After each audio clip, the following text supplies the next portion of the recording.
Mahomes is basically God playing quarterback.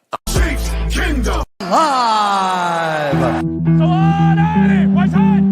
Know your role and shut your mouth, you jabroni. Yeah, when it's grim, be the Grim Reaper and go get it. It's Mahomes' house. And it is good. Woo! Arrowhead man. The Lombardi Trophy has a red and gold reflection. You gotta fight for your right to party. That gets me fired up every time. It does. It does. Even in an off season when it's slow, you can count on the CKL intro to get you fired back up, relive some past glory. It's Wednesday. It's 8 o'clock. It's Chiefs Kingdom Live. Thank you, everybody, for joining us. Make sure while you're here real quick, don't forget, click or tap that like and click or tap that subscribe. Sure helps us out spreading the word. Tell a friend, tell a family member, tell some Chiefs fans if you wouldn't mind also.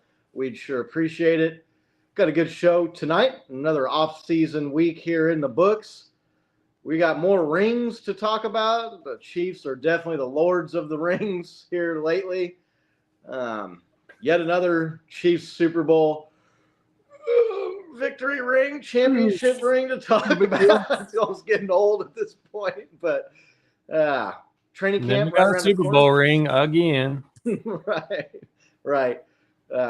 Got training camp not too far away, and then preseason games right around the corner there.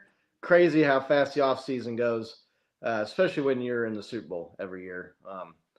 And then there's an interesting story that we saw kind of getting some traction. People are talking about a lawsuit for $21 billion. That's billion with a B against the NFL over NFL Sunday Ticket. Kind of interesting, so we'll get our thoughts on that. As always, make sure to, if you have a question or comment, throw it there in the chat. Looks like we got Maria checking in already. Good to see you, Maria. I hope your Padres are doing good. I haven't been following up on much Major League Baseball outside of the Royals. Today. What's that? I think they beat the Phillies today. All right, picking up a W here. I know Maria. And he was talking about how they lost to the Padres, if I remember correctly. Right. I know Maria loves her Padres, so I'm sure we'll be seeing Big Doug and Laney and JT and the rest of the crew, Brenda and John C. checking in here hopefully soon. Before we kind of get into things, Nick, how are you doing? I'm good, man. We're fresh back from the land of enchantment down there in New Mexico. We spent a week in Santa Fe. Never been to Santa Fe. I'd highly recommend you go check it out. It is a different world down there, in a good way. So, yeah, man, it was a good week on the hot desert sun. But it was a dry heat, Scott. I know that's your favorite thing. So it was. I got up into the 90s 1 or 2 days, but it was a dry heat, so it wasn't that bad. It was a good time, man. How about you? Yeah, I've been doing real well. Life is good. Got a little bit of a hot weather here with summer and for a few days, but it's cooled back down and rainy today. So just enjoying life here in Kansas City. And we're kind of like right here at the beginning of summer, which is my favorite season, even though there's no football. But that just means football is like right around the corner, right? That means fall's on the way and football season is going to be here real quick. We'll start talking about these rings, man. The Chiefs and rings becoming synonymous. The two terms are right. Yep. Did a big, extravagant, I guess ring ceremony, I guess is what they would call that, right? This year they had it at the Nelson Atkins Art Museum, red carpet event. All the stars and the teams and WAGs, isn't that what they call it, right? We're in attendance, except for Taylor Swift, who was checking in from Liverpool, I believe, at 4 o'clock in the morning, showing some love. Commitment.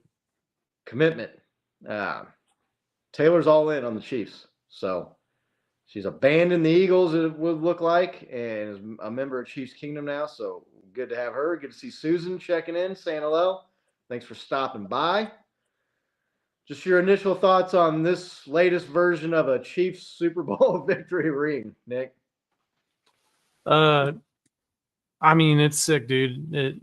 Like just the way, it's the little things that you kind of notice after you've seen it a few times, where the outside kind of makes a football shape, but then it also looks like a stadium, and the world champions almost looks like stadium lights around the outside. There's like gold confetti inside the ring shaped like Lombardi trophies, dude. It's awesome, man. It's look, these are the things that when we were little kids and we were watching the kids play, we dreamed about, right? We're like someday they'll win a Super Bowl, and then it looked like for a long time it was like maybe they won't ever win a Super Bowl, and now it's just we get to have a show where we can talk about the last 5 years of Super Bowl, your favorite. So it's fucking awesome, man. Dude. It's a good time. We were out there. We rented a house out there in the Santa Fe foothills, and we're out there just having some cocktails in the evening, non-alcoholic cocktails for me, like and it was like all the ring stuff started popping up, and just there were coyotes howling, and we were checking out Super Bowl rings. So it was a good time, dude. It's just great, cool. Dude. As James said here, what a time to be a Chiefs fan. So welcome, James. Appreciate the comment. Yep, it's got the old DT Patrick Mahomes profile pic there. I like that pic. You see it going around online a lot. It's a crying shame that DT number 58 never got himself a ring. But the Chiefs got one in his Super Bowl, right? This is Super Bowl 58, the ring they're celebrating. So they said win 58 for 58. Chiefs went out and did that. It's got Norma Hunt's initials on it, which kind of harkens back to something I feel like almost didn't get enough recognition maybe with Chiefs Kingdom. And maybe it did. We just didn't see it, or I didn't see it. But Patrick Mahomes telling him that he was going to win the Super Bowl with NKH, right? The Norma's initials on the jersey to start the season. He goes out and does it. That's just a baller move right there, right? It's like, I'm going to go out and win that ring and that Super Bowl with your mom's initials on it. And then the guy does it. He's unbelievable.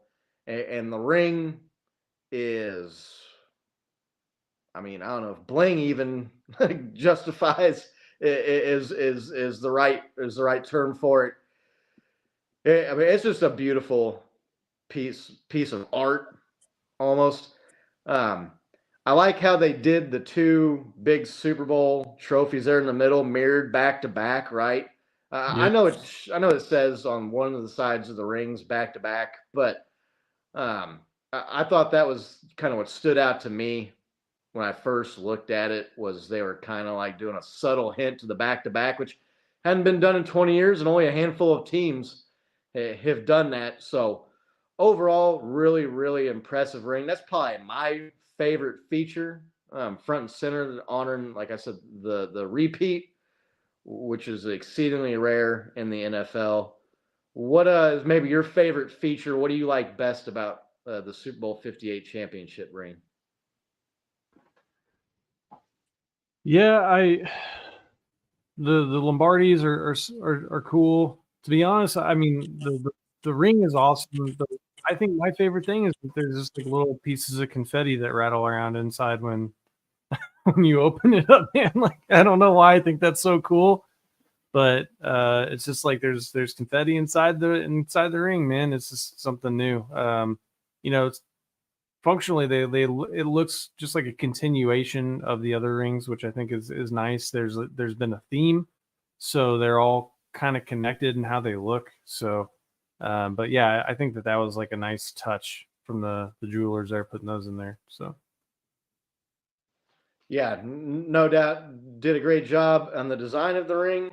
Yeah, the little gold confetti things inside the ring is I mean, it's, I don't know how long it takes these people to come up with these things, and what the thought process is, or how they come up with these deals. But and you start getting into it's got so many diamonds on this part for the number of wins in the regular season, right? It's got this number of rubies for the division championships, and just the thought and the thought process that goes into designing it and putting it together.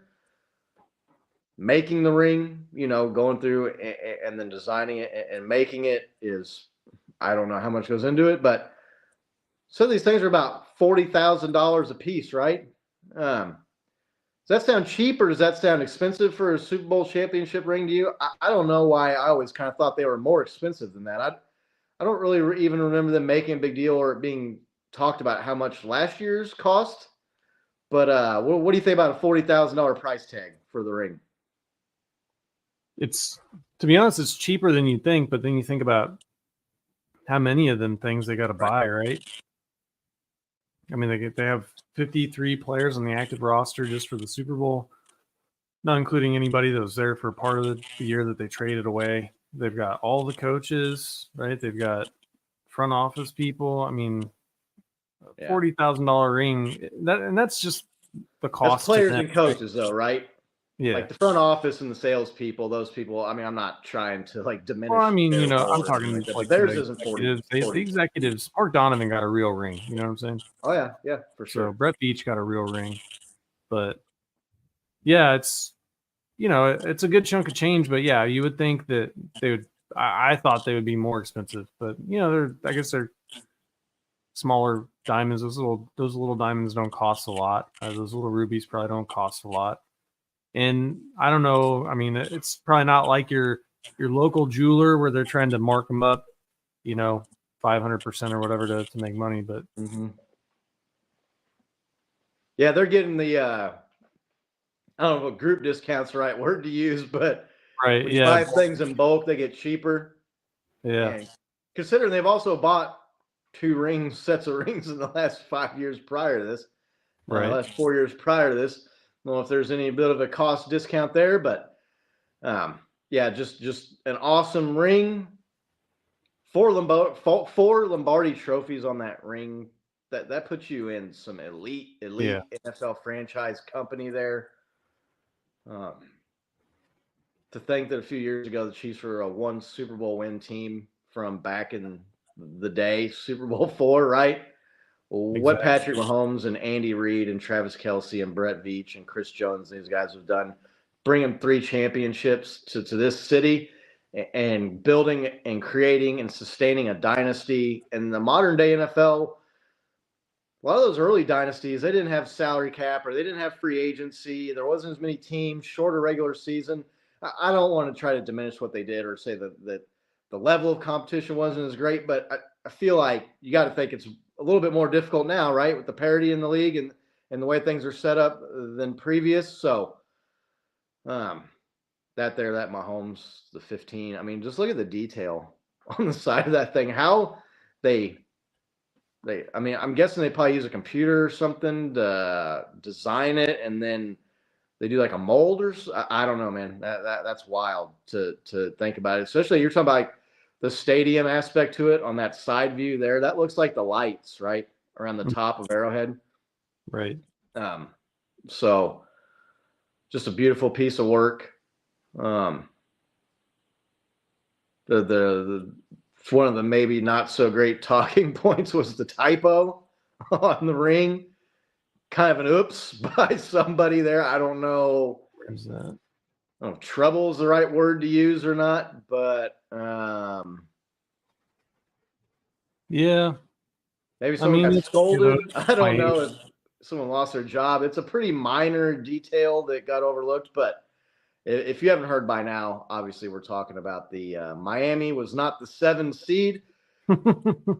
I heard some people saying, why would you even put that on there? That's not even necessary. You can't even really see it on the – it's paying homage to the toughest postseason road to a Super Bowl championship in NFL history. So I can understand why they did it, but the Dolphins were the 6th seed, not the 7th seed. Nick, if you're the Chiefs, are you upset? And if so, how upset are you about the error on your $40,000 ring? I mean, I wouldn't be happy, but I'm sure somebody from the Chiefs approved the ring, right, before they bought it. So, I mean, you can be mad at the company, but look, I would be irked that you got a little bit of embarrassing press about it. But I mean, the good news is that they've got lots of other Super Bowl rings now that they can look at, that don't have typos on them. So, did I lose you? I don't think it's that big of a deal. Yeah. You're paying $40,000 for something, you want it to be right. So, Right. I mean, I would be a little bit upset. I don't know how difficult that is to fix. How much does that cost? I don't know who's responsible for paying that. If you follow us on our social media, if you follow us on X, we put out there that it actually wasn't a typo. They were secretly taking a dig at Tyreek Hill because that was the 7-point margin of victory over the Dolphins in the Germany game, thanks to the Cheetahs fumble that was returned for a touchdown. I saw some people saying that was going to be bulletin board material for the Dolphins next year. That's a stretch, right? I mean, Nick, there's someone's reaching, right, hurting their shoulder. Yeah. Reaching that far. I mean, if getting your ass kicked 26-7 isn't enough for a typo on the seeding of your team in the playoffs, like on the Super Bowl ring, isn't gonna do shit. That's a little bit of a reach, yeah. But yeah, I mean, yeah, if you need motivation after getting beat by the team twice the season before, you probably need to look in the mirror and think about what you're doing and what your priorities are. Just a sweet ring. That's pretty cool looking there. The LVII logo there on the other side of the ring. A thing of beauty. We did this last year, so we're going to go there again. Ranking Chiefs Super Bowl championship rings. It's not a phrase I necessarily thought I would be saying in my lifetime, but if you follow us on X, you can go over there and chime in what your favorite ring is. Nick, what would be your favorite, and how would you rank them, like 1, 2, and 3? Yeah, so I don't know. I'm captivated by the moment, I guess, or prisoner of the moment, as they say. I'm gonna go with this one. I think this one is sick, dude. I mean, I just think you look at it. I think it looks great. I really like the oval football design on the outside there. If I had to rank them, now looking at all three of these, I would say, the LVII or 58, then 54, and then 57. That's what I would do. I mean, I think that this is a classic look, right? I think that this one right here gives like everything that last year's ring had, but I think it looks more stylish. I better get off here before I get copyright strikes or whatever's in the corner there. So I don't know. Yeah, I think that's the way I'd rank them. So far, this is my favorite one yet. I just think it just looks great, man. Just all around, I think it's classy. I mean, I know that people say, well, classy. I mean, it's the size of a wristwatch on your finger, but as far as Super Bowl rings go, you know what I'm saying? So, what do you think? Yeah, be interested to see what everybody in the chat has to say. Which one is your favorite? Make sure you throw it there in the comments. I'm still going Super Bowl 54 is my favorite. I don't know what it is. I think the shape, the kind of the classic. If you know me, I'm kind of I don't know if nostalgic is the right term to use, but I'm kind of like a throwback classic kind of guy when it comes to most things. The round shape of the ring. I like that the red is a little bit more prominent on there than this year's. I know when you look at it, it's got the red that you can't really see in that picture there on the top and the bottom of the points. But the red background is nice, right? Right. And maybe this is a really poor take to have when it comes to something like a championship ring because you want to be gaudy. But to me, sometimes less is more. And so when I look at those three rings, I still like the 54 one better. But 58 is definitely a close second. Like I said, I really love the mirrored back-to-back trophies there. I like you said, the point out that's kind of the shape of a football with the 2 points there on the side. Um, and then probably last year's is a third. We talked about last year. I'm not a huge fan of square rings. To me, a ring is kind of like a round design, and that just goes back to, like I said, kind of like a more of like a classic old school feel and look to things. But so yeah, if I'm ranking them, I'm going 54, 58, 57. Definitely not trying to say that any of them I feel are poorly done or that I'm not a fan. Yeah, look, if of anybody any of has them. one of any of them, I'll take it. So Right. I don't have kids, but I imagine that would probably be like trying to ask me to rank my kids, right? I don't know. That'd be extreme. I mean, it's not like it's the easiest thing to do on Face Planet, but yeah, I think that's the ranking I'm going in. Susan asking how much they weigh. I don't know how much they weigh. That's a good question. I'm asking Chat GPT. Heard him say how much like the actual ring weighs. They weigh about 58 grams, which is 2 ounces.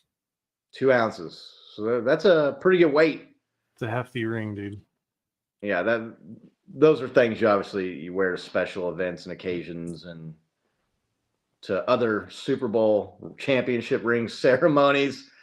It's kind of cool too how they individualize them on the inside, right? With how long you've been with the team, it shows on there. The other, like if you were here for all 3, it shows like all 3 years, and obviously like Clark, some of them have all 4 of the years on the inside. I think it's where the lip flips up. Yeah, there you go. Here. With the little gold confetti things on there. Obviously, got the Tom and Jerry play on the inside of I don't know what you call that, a lid. Rings with lids. When the Chiefs win the Super Bowl next year, when you flip the ring open, there's going to be little rings inside the ring. No, the lid's going to flip open again, right? Oh, okay. That's good. Dual door. Right. All right. It's going to be like a Transformer thing, too. Pretty crazy. All the rings are going to come together like a Voltron. Right. There you go. At some point, do you get like a 2-finger ring because you got to put so much stuff on there because they've won so much and there's so many different numbers and stats and things to pay honor to. Maybe you find yourself with a 2-finger ring. I don't know what they're gonna do, but they definitely. I mean, Super Bowl ring with 5 rings on it is gonna look sick. That's all I know. Yeah. We'll find out next year. Right. We'll find out next year. To be determined after Super Bowl 59 in New Orleans, right? Super Bowl's in New Orleans this coming season. 59 in New Orleans. The Big Easy. So, congratulations to the Chiefs and all the players and the rest of the organization and getting a ring and getting recognized and scoring themselves just a piece of Chiefs history that is extremely special and unique and well done by the Chiefs there. The road to the Super Bowl starts here before too long. The OT stuff wrapping up and training camp. They'll be back in St. Joe here before too long. How excited are you for training camp that's not too far around the corner here? Yeah, like I'm excited for it, but I also don't want summer to be over, right? When you start seeing, Yeah. so, training camp and all that stuff, you start thinking about fall, kids going back to school and stuff. But yeah, look, I'm excited. I'm excited to see how things pan out. There's a lot of kind of people up in the air. You've got these like bubble or periphery players, like that you keep hearing stuff about. Obviously, there's a Justin Ross hype, post again a couple of days ago, and people are like, dude, like we're not doing this again. And then you got Nico Remigio and you've got Luis Rees-Zammit. I mean, like these guys, it's like can one of these guys come in and contribute? So I think that those are fun. They're storylines to see how they develop, and it also kind of gives an insight into how the team builds depth. through these processes. So yeah, I mean, I'm excited, man. Are you thinking about going up to training camp this year? We haven't gone for a few years, so. Yeah, we're going hipster. I mean, I went before it was popular, right? Before everybody was. No, I'm just kidding. Yeah, try and make it up there a day or two. In all seriousness, it has become so crowded up there that I don't want to say it's not worth it.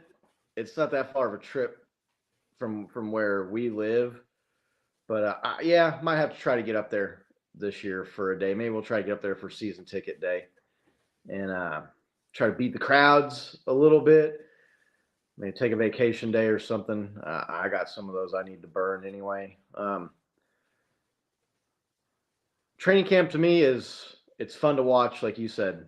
The guys that aren't locks, Patrick Mahomes, Travis Kelce, those guys are fun to watch too. But seeing the battles and hearing about the guys and what they're going to do to make the team, something maybe a little bit, I don't know if I want to say like worrisome or maybe slightly concerning has been Chiefs first round draft pick Xavier Worthy's been missing some of these OTA things with a hamstring issue. Yep.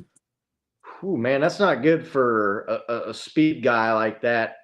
They've been sitting him out as obviously precautionary, and there's a long time between now and the preseason and the start of the regular season, which is what really, really matters, right? When the games count, when the record starts getting put into the books. But a guy like that, you kind of like to see him as being a rookie, getting as much reps and being on the field with Patrick Mahomes as you can. What do you think you're missing out a lot? Is Xavier Worthy missing out on a lot here? Is there, a level of alarm? 1, 2, 5 out of 10? Yeah, look, it's definitely not what you want to hear. You want to hear he's been, progressing. He's attending everything.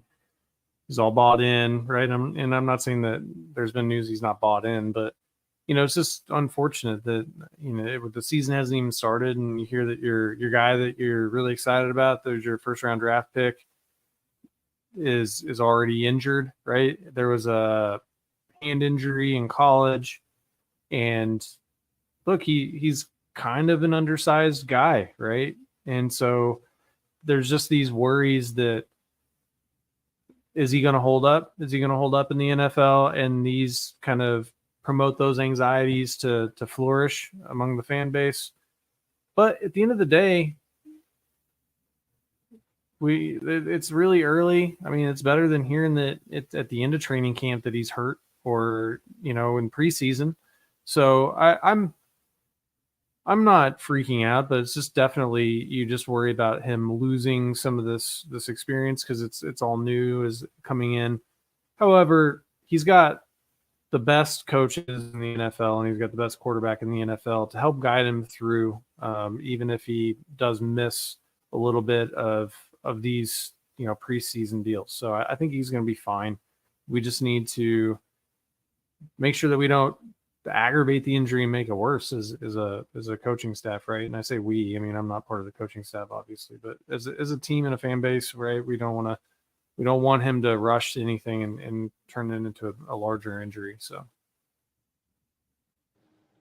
yeah, the Chiefs medical staff is obviously also top notch in the NFL and getting guys rehabbed and keeping guys healthy, which has been a big part of the Chiefs being able to be this dynasty and win these playoff games and postseason games and Super Bowls is the medical staff and the medical team. So every one of them should be getting $40,000 rings as far as I'm concerned. If you're part of the Chiefs medical team, and maybe they did, I don't know. I didn't see the breakdown, obviously, of what every person got. But so, yeah, my level of worry right now is like a 1 or a 2 with it. Again, not so much that I feel the guy is going to be injury prone or it's going to be an issue. He was not injury prone or did not miss a lot of time in college. That was how he racked up some of these records that he had at University of Texas, which, I realize they're not like Vince Young, Texas anymore, but they're still Texas, right? That's still a top-notch college football program with a long, rich history of players that have gone on to be in the NFL and all-time college greats that he was able to pass up and get records with. So you don't do that sitting on the bench, right? So, yeah, level of concern is almost zero. I don't want to say zero because it's an injury already and the time that he's missed.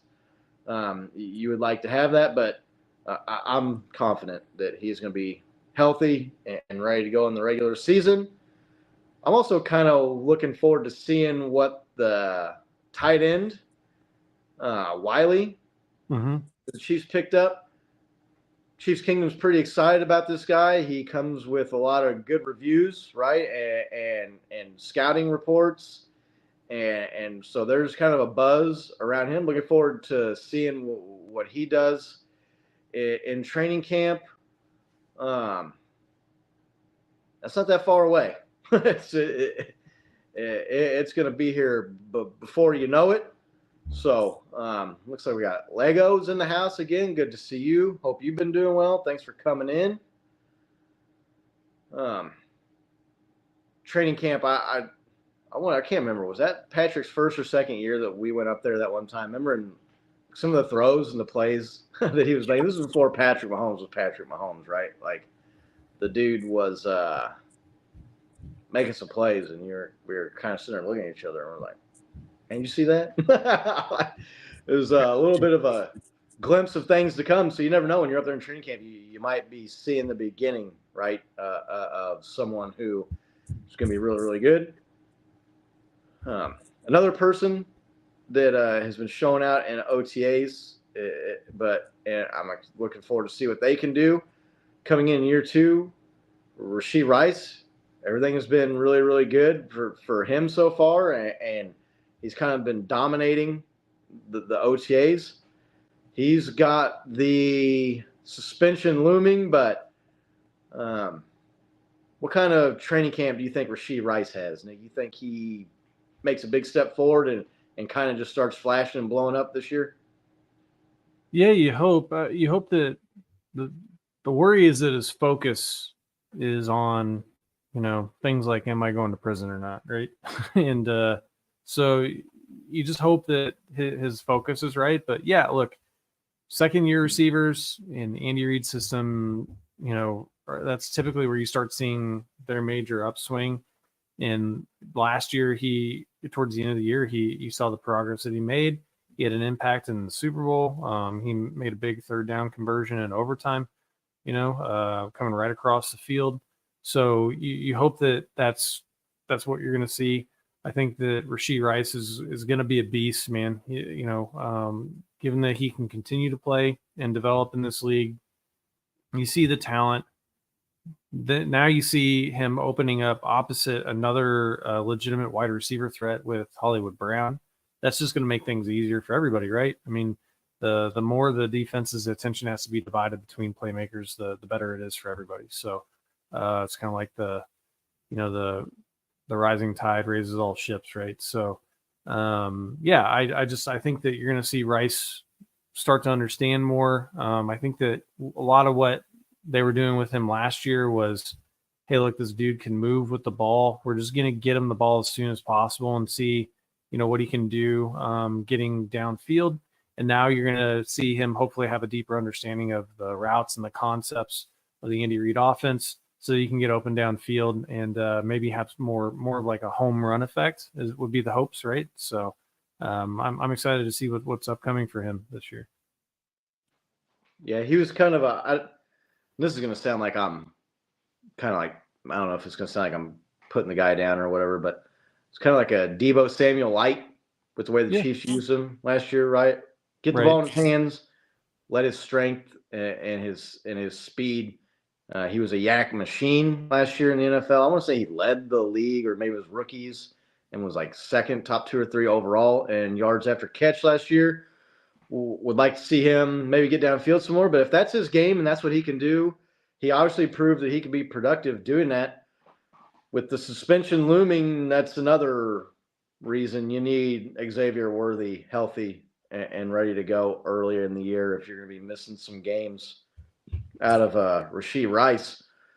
It's going to open an opportunity, and there's going to be a need as well. by the Chiefs for someone to come in there at wide receiver and kind of fill in for him, because I no doubt at this point he's going to be suspended. It's just for how long. Yeah. I'm still feeling 6 to 8 games. I don't know where you're at on that right now, but Half a season. I'm going half a season, whether that's 8 or 9. I don't know. right. Yeah. Probably yeah, 8. Maybe he appeals it and it gets knocked down to 4 or 6, but I think 4 is the absolute, like, that's maybe wishful thinking or best case scenario at this point with the Rashee Rice suspension. So yeah, need Xavier Worthy and Hollywood Brown ready to go week 1 to get the season underway at home against the Baltimore Ravens and the AFC Championship game rematch that isn't an AFC Championship game rematch, but should be a good game nonetheless.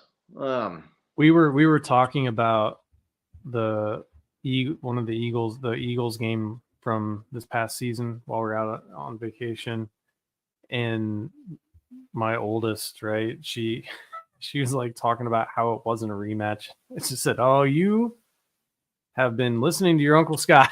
It's not a rematch. It's not like they win the Super Bowl if they win. It's like, yep, Scott's words coming out of her mouth. That's a girl after my heart right there. So she's getting it figured out early. She's been watching CKL. That's what it is. So yeah, you're like, yeah, she's smart. She's saying things that I say. Yeah. She knows her football. I think this has got to be the year she goes to her first game. Is what I'm thinking. But well, maybe your Uncle Scott should take her. Want to get out there. I don't know. I think that's a dad's got to be on that. So we might have to work some tickets around or something. But yeah, maybe buy one from one of your boys that sits next to you or something. Yeah, maybe. Yeah, or sell them and buy 3 or 4 together. See what we can do there. But Kevin's kind of on the same page as us here with the Rashee Rice suspension at 8 games. So let's hope for less. But what do they say? Hope for the best, prepare for the worst. That's what the Chiefs got to be doing in this scenario. So, yeah, kicking off the season at Arrowhead again. It's the quest for the first three-peat, which Kevin. I love this timeline so much. Right. Yeah. If it's scripted, I don't care that it's the Berenstain Bears instead of the Berenstein Bears here. I just am happy that we're winning all the Super Bowls. Right. Yeah. And like I said, if it's, what is it? Jason Kelsey said, if this is scripted, I want to thank the guy. The script is awesome. Remember on New Heights or whatever it was, he said, whoever's writing this thing, I want to thank you, and you're doing a hell of a job. So, Chiefs can be ready to go, man. I'm starting to get excited, right? And once you start getting past OTAs and the calendar is getting closer and closer to July, when the training camp kicks off, you know you're not too far away from football. But yeah, never want to wish the summer away though.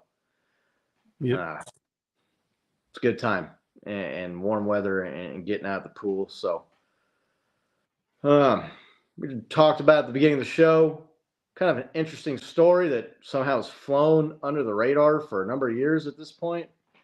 And when you sent me the video earlier where they were talking about it, I kind of remember in the back of my head hearing something about it a few years ago, but it's obviously not something that the NFL is promoting, right? And they're probably trying to keep as little public attention on it as possible. But the lawsuit against the NFL over NFL Sunday Ticket and the price or the cost of it, there's been a lawsuit going on. What did they say since this has been going on for like 8 or 9 years now at this point? Yeah, it's been a while because it's to the level now where it's in court, right? Right. People are testifying, and Yeah. anybody that knows anything knows that a big corporation like the NFL is going to push this stuff off for years and years and years to try to rack up as many legal fees so that it doesn't get that far. So, yeah. But basically, our understanding of it is that there's a class action lawsuit against the NFL, basically saying that the NFL has inflated the cost of NFL Sunday Ticket to keep people from being able to afford it in order to help boost the ratings of its partners on over the air like CBS and Fox and NBC coverage of games. Because if you got an NFL ticket, let's say this is NFL ticket. Let's say you have an NFL Sunday ticket and you're a Chiefs fan and you're living in Jacksonville, right? You're not watching the Jacksonville game on CBS if the Chiefs are playing at the same time. So basically, they're alleging that the NFL has, I don't know if colluded is the right word to use, probably not, because I don't think they've like gone in with anybody else to do this, but have pressured or required the partner who forever was DirecTV, right, was the original, and then now YouTube TV's kind of taken over for that. Basically saying that they influenced them to charge more than it was worth in order to have not as many people get it. I've never had NFL Sunday ticket. I know you haven't either. I had the good fortune of living in Kansas City for a good chunk of my adult life here, and watching the Chiefs. They were good in the 90s too when we were living out there in the land of entrapment. I know you called it the land of enchantment, but I remember the old land of entrapment. Oh yeah, land of entrapment. Anybody that's from New Mexico always calls it that because it seems like you never get out. We got out somehow. I don't know how, but we made it back here to Kansas City. So thankful for that. What are your thoughts about the NFL and charging for Sunday ticket? It's a $21 billion lawsuit, right? Up to $21 billion could be settlement, even for the NFL. That's a big fine. That's a big chunk of money to have to hand over. I mean, what do you think? Well, I think there's a few ways to look at this, right? So my initial thought is like, okay, well, there are two companies that can decide on whatever agreement they want for whatever products they're selling, right? I mean, that's one way to look at it. But as I thought more about it, so I used to work retail, and there were these what they called like UMRP, which is like unilateral minimum retail pricing, and it was like basically like, let's say you buy a specific TV from Samsung, right? They'll tell you what you can sell it for, and like so there's like a minimum pricing. They're like, well, it's to help keep all of the fairness across, all the different retailers. And really what it was is they don't want you to devalue their product. And that's really what the NFL has done here, right? They've done a minimum pricing for their NFL Sunday ticket product, and people can allege, and, Discovery will show emails whether they're saying, hey, look, Fox and NBC or whatever are paying, hundreds of millions of dollars to have these games. So we can't have this, product be priced at, I think somebody said that they originally wanted to do it for like $80 a year or something. So that's essentially what they've done there. And so now I more feel like, when I like the NFL's getting their money from whoever is buying it. So right now it's YouTube, it was DirecTV. Like I bought it, I already paid you. Like I could sell it for whatever the hell I want. I bought it, right? But if that's the agreement, that's the agreement. I don't know really what the courts have to do with this. I think it's maybe a misuse of the courts, but yeah, I think fundamentally I disagree with doing that. And I just like, if I buy something, it's like Big Doug, right? Big Doug, nobody probably knows this. What's up, One Man Show? We see in there. Big Doug makes cutting boards, right? And he sells them. Sometimes he gives them to family. If you guys are interested in getting a custom made, super badass laminated cutting board out of maple or walnut, hit us up. We can get you in contact with Big Doug. But whenever Big Doug gives or sells, somebody one of his cutting boards, one of the first things they ask him is like, should I even cut something on it? Because it looks like a piece of art, right? And he's always like, you could do whatever you want with it. You bought it. Like, throw it in the fireplace if you want to. Like, it's yours, right? And to me, that's the concept of anytime that you buy something that you then want to do whatever with, whether you're buying it as a product to sell. If I want to sell it at a loss, I sell it at a loss, right? And so I don't know. I think that fundamentally I disagree with the NFL asking them to do that. But I don't know if I think it's illegal. What are your thoughts? Yeah, I'm a big proponent of, I don't know if I want to say government or court or both, staying out of private business, you know. Right. Now, if you got a bunch of companies, there's some things, you know, monopolies and like utility companies where you're forced into using a certain company's product. Some regulation there to keep people from gouging, colluding with companies, right, to inflate the price of a product, especially something that's a necessity, something like electricity or gasoline or something, Yeah. or groceries, food, things like that. I understand that it is necessary in some places, but for football games, look, like NFL is going to charge what they want, and Unfortunately for them, it's a seller's market, right? either you pay for it or you don't. And I'm a little bit ignorant of who sets the prices, though. Like, so I think they're getting their fee from DirecTV, but it's the lawsuit is against the NFL, though. It's not against DirecTV or YouTube TV for charging too much. It's Because for the the thing NFL, them to like requiring them right. to or pressuring them to charge maybe more than it's worth. So if that's actually the case, maybe I have a problem with it, but I also am kind of on the side of, it's your stuff. You can charge whatever you want. You can tell people to sell it for whatever you want. If they don't want it, don't buy it. But Susan, thanks for swinging by. It was good to see you. She's been tuning in for several weeks now. So Yeah. we'll look forward to seeing you next week. Hopefully, if you can make it. So yeah, it's kind of something to me where it's kind of, I get what they're doing too on the NFL side though, because they've got big contracts with CBS and Fox and these other people. It's a weird idea that it's unique in the sense that a company would be in trouble for like charging too much for their product because they want less people to buy it.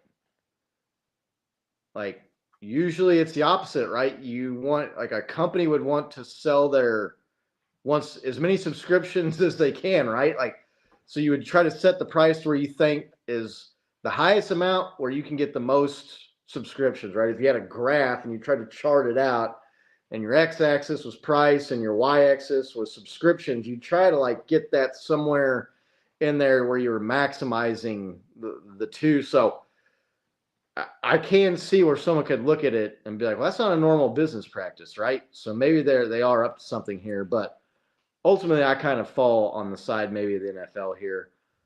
Although I think it was Mike Florio, right, was on Pat McAfee show saying that it might be better for NFL fans and consumers if the NFL were to lose this lawsuit, because then you would see maybe the price of something like NFL Sunday Ticket come down, or they might do, you could pay for just a team. Like, let's say you're a Chiefs fan living in Jacksonville, you could buy a Chiefs ticket and get just the Chiefs games. And so you might be able to get the Chiefs games for less, which would be better for the fans.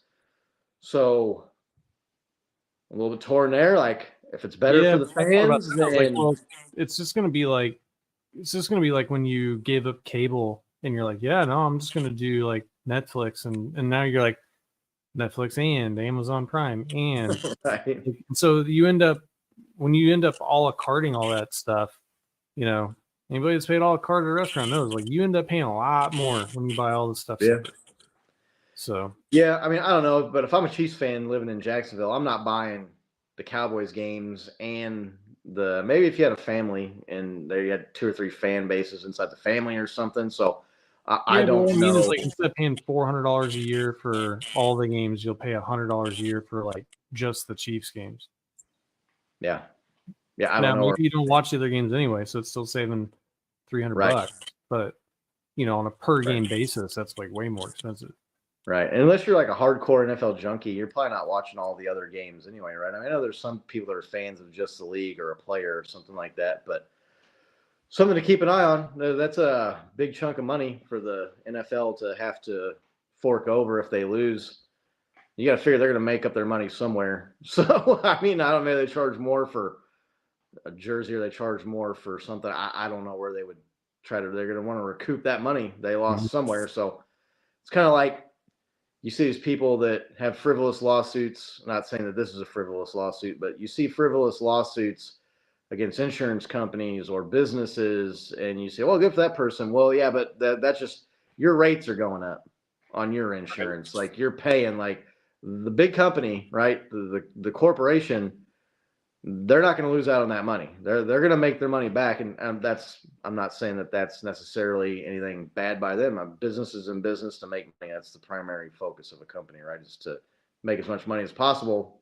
And 99% of the cases. So we'll have to see what they do and where it comes down. I mean, ultimately, where do you think the NFL wins or loses? I don't know. I mean, the idea behind UMRP and all that stuff like existing makes me think like there's no precedent unless they just get a judge that just decides, right? I mean, I don't think it's going to go anywhere. I mean, obviously they feel like it's going to go somewhere. Maybe they will, but I don't feel like it. I don't feel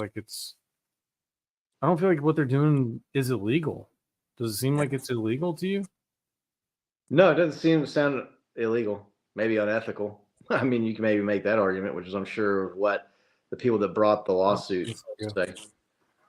But yeah, that audio. I think maybe. I don't know. I think maybe it's from my mic picking up his audio, and so maybe it's canceled. I'm trying to mute myself to see if I can help that. But we've been having some issues here. Kind of like some backroom stuff here. It's like we use this streaming service called StreamYard. I don't know how many people are familiar with StreamYard, and they update it, and we've been having some issues with the audio we're trying to figure out the source of, and we're working on that. So sorry about that. Hopefully it's not too big of a pain in the butt and causing too much of a hassle here. But I mean, I think the NFL is probably going to win, like you said. Unethical isn't the court's not there to decide what's ethical. It's like legal and illegal, and so you have to prove that they've broken some sort of law. I mean, as far as I would know, it's not always illegal to be a jerk, right? Yeah, no, exactly not. So I think if I was putting money on, I'd probably bet on the NFL because the NFL knows what they're doing, and they've got really expensive lawyers, and they're really good at doing these kinds of things in business. And you think with a 21 billion price tag out there, they got to be pretty confident that they're going to win to not have tried to settle this, right? Especially since it was under the radar, kind of hush it. All right, we'll give you 8 billion or something, or 5 billion, or maybe they offered it and they didn't take it. Maybe the other folks think their case is that strong. So, but I don't know. We'll keep everybody updated on that as it comes through. I don't know if there's anything anybody wants to talk about in the chat. Nick, any NFL stuff going on, any Chiefs news, anything like that you want to get to or that comes to mind for you? I don't really feel like talking about people getting arrested. That seems to be most of the news that I see. Oh, yeah. That whole thing is a weird deal, but I don't know. CKL policy is to not speculate on ongoing legal situations because we don't have all the facts and we weren't there and we don't know what happened. So innocent until proven guilty is usually where we fall on these types of things. But innocent until proven guilty doesn't mean innocent either, right? I mean, there's a lot of guilty people that haven't been convicted of something yet or are going through the court system. So off season. Yeah, Legos Johnny Cakes and red beans and rice turned out. I'm team cast iron too, by the way. So yeah, no man, that sounds good. Some red beans and rice. Yeah. Might have to get down to New Orleans for the Super Bowl. I don't know if I'm gonna have Super Bowl money. I kick myself for not going to these Royals World Series games, and then like the Chiefs are going to Super Bowls, and I haven't gone. And I had a chance to go to. I should have gone to the 54. That was the chance. Would have been yeah, they're crazy now. Affordable, right? I mean, that was the most affordable one there, but just didn't pull the trigger. That's a lot of money, but hey, watched it with family, right? And got the memories of watching the Chiefs win that Super Bowl over at cousin Zach's house, and the jubilation and the joy and the hugs with the family. I'm gonna say a close second to being at the Super Bowl. Sorry to anybody in the family that's watching, but I think being at that Super Bowl might have been just a little bit better. But I'm sure Bo would be like, I mean, it was fun watching with you guys, but right, it was way cooler being there. it was a lot cooler watching all those Eagles fans walk out pissed off and crying. Yeah, I don't know if Bo. I haven't seen Bo in the chat usually. Bo was on a little bit of a trip today with the fiance at the Grand Canyon, so don't think he made it back in time. Lego's asking about injury concerns. We kind of talked about Xavier Worthy earlier, missing time and OTAs with a hamstring issue. I think we kind of settled on where worry level is about a 1 out of 10, maybe, right on that, with there being this much time left between now and the start of the season. So, yeah, Big Doug got there with Bo's folks out there in the 505 out there in New Mexico. So, Bo and his folks are good people, and we kind of talked about that on the show before. Bo's a good dude, right? I mean, that's like the term people use for people maybe a lot, but Bo is really just a good dude. So, hopefully we'll get Bo back next week. If anybody else in the chat's got any questions or anything maybe that we missed, I'm trying to think back. It's not a lot going on. I mean, we got the rings, which is cool. But yeah, we did. We got the rings. So appreciate everybody for watching and joining in here, trudging along through the off season. But like I said at the beginning of the show, before we know it, and we talked about training camp a little bit, and things we're kind of keeping an eye on for here, that it's starting up here before too long. Lego used to live in the 505, huh? Interesting. oh yeah, I don't think I knew that. I didn't know that either. 505 brethren here. Yeah, we were we grew up in Rio Rancho. I mean, Yep, grew up in the 505 ourselves. dude, I went back there. It was nuts. I was like, "There's a Tesla dealership in Bernalillo." Bernalillo was like farmland and kind of desolate, you know. The Bosque, right down there. What they call that area? Like there was a whole lot down there. Pretty rural for sure. Yeah, and then, But those places develop, and I mean, you're seeing that here in Kansas City. I mean, oh yeah, shoot, when I lived here, like between Gardner and Olathe was country, right? And now there's like no really discerning between the two. I mean, it's all. I mean, the city goes all the way down to. I mean, you got to get past Gardner and Edgerton before you're back out, really in the country. So, there you go. Yeah, that's cool. awesome. New Mexico's a great place. Yeah, it's a beautiful place. Beautiful place to visit. I don't know if I'd want to necessarily live there again, but it's good to see everybody in the chat. Really appreciate y'all supporting the show and coming in, leaving your comments. Susan and Lego and Kevin and Laney and Doug and Maria and I don't know if anybody else I'm forgetting was in there. Really appreciate it. If you wouldn't mind, like I said at the beginning, if you haven't done already, before you forget, click or tap like, click or tap subscribe. Really helps the show out. We'll be back next week, breaking down more of the off season, seeing what kind of news pops up between now and then. Until next week, we'll see you then. Let's go, Chiefs. Let's go, Chiefs.